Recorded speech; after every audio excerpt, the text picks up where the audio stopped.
The inherent sovereignty, inherent rights, and title are granted to us by the Creator. They come from no other source. They don't come from a constitution, an agreement, or man-made laws.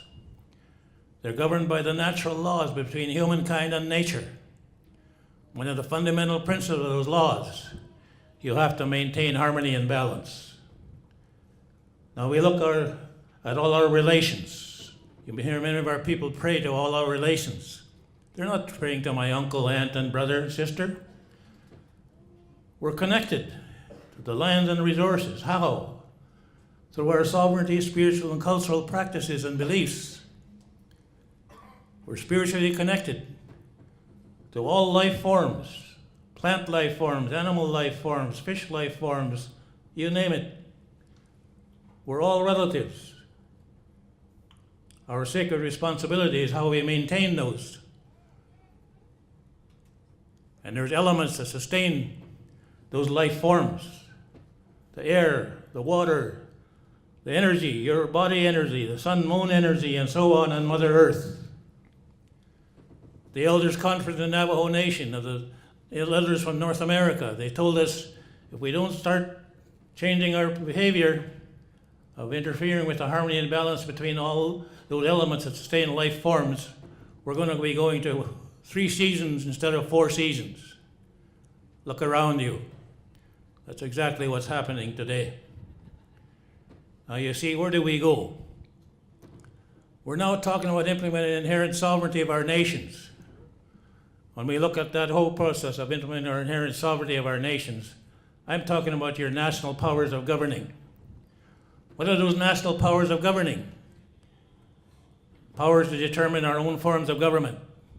How? Under our own traditions, customs, practice, values, and so on. We've had, and we still have, the kinship clan system. We had the portfolio system that was regulated and governed by highly structured and disciplined societies in every sector of running our government systems. So we made the work that's got to be done and teaching that you got to do. Those powers associated with the national powers of governing include our determining our own citizenship. All our internal, national, and external affairs under our government jurisdiction and law. So when you think Indian, Inuit, Indigenous, how do you implement all that? We have to occupy the field with our laws in every sector. The feds have to occupy the field in every sector.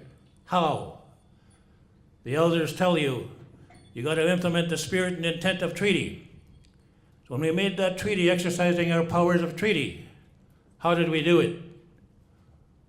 We reserved in sovereignty, inherent rights and title by treaty making in the treaties. They're recognized and confirmed by treaty making in the treaties. So we now have inherent rights, treaties, and treaty rights. And for the Métis people, when I talk to you and your people, don't deny your Indian heritage. You have those same inherent rights that I just listed for you. And you're entitled to those same benefits.